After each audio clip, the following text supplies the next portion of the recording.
Namanya Raka.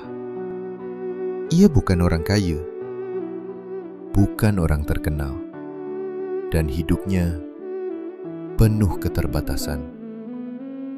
Setiap pagi, sebelum matahari benar-benar naik, Raka membuka warung kecil di sudut gang.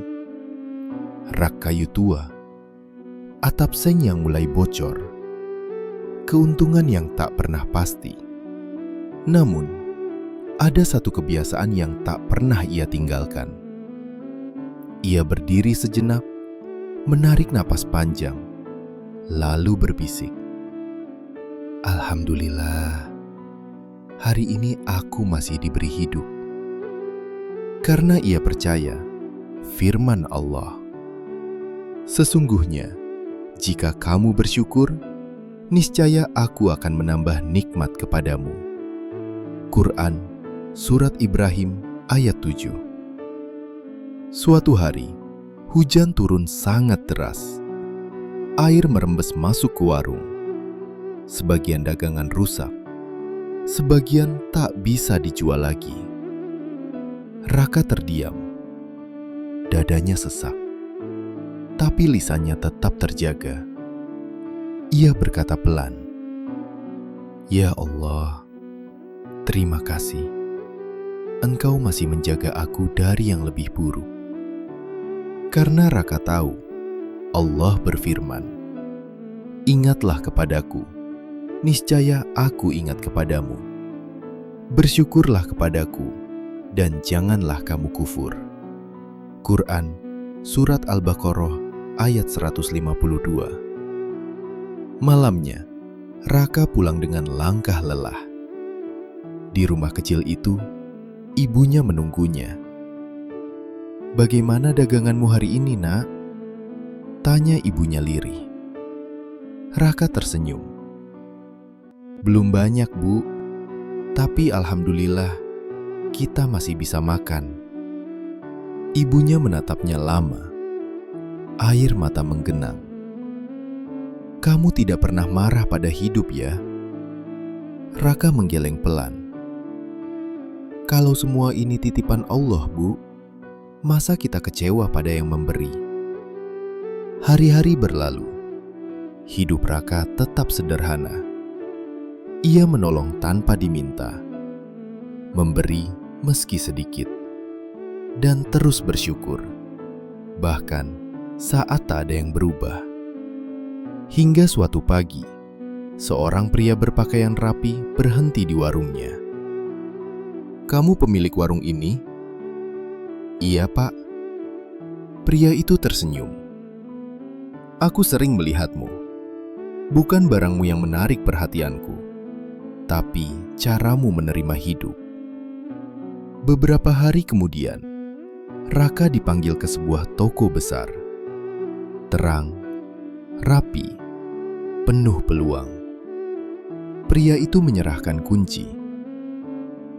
"Aku ingin kamu mengelola usaha ini. Aku percaya pada hatimu." Raka terdiam. Tangannya gemetar. Air matanya jatuh.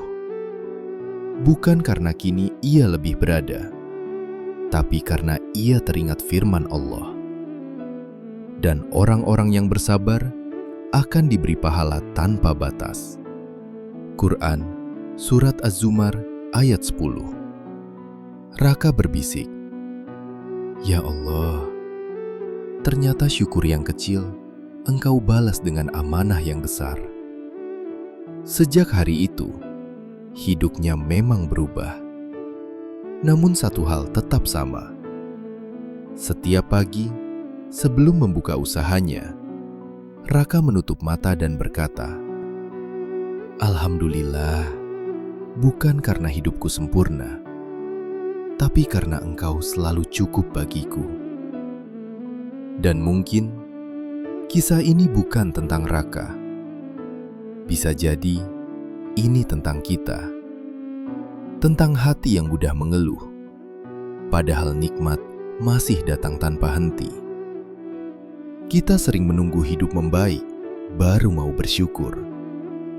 Padahal, jika kamu bersyukur, niscaya aku akan menambah nikmat kepadamu. Quran, Surat Ibrahim ayat 7. Bukan menunggu nikmat bertambah, tapi bersyukur lebih dulu. Coba lihat hidup kita hari ini. Masih bisa bernapas, itu nikmat. Masih bisa berdoa meski lelah, itu nikmat. Mungkin yang membuat hidup terasa berat bukan karena kurangnya rezeki, tapi karena hati belum belajar bersyukur. Karena hati yang bersyukur tidak selalu hidup dalam kelapangan, tapi selalu menemukan ketenangan. Maka hari ini, sebelum mengeluh, sebelum menyalahkan keadaan, ucapkanlah dari hati, Alhamdulillah. Bisa jadi, itulah kalimat kecil yang Allah jadikan awal perubahan besar. Resah dengan hidup. Allah tidak pernah membebani hambanya sendirian. Namun manusia sering lupa bahwa bercerita adalah bagian dari ikhtiar. Jika hatimu lelah, ujian terasa berat, dan masalah belum juga selesai, kami siap mendengar, berdiskusi, dan menemani mencari solusi hidupmu. Tidak dipungut biaya, gratis. Hubungi kami. Kontak ada di deskripsi.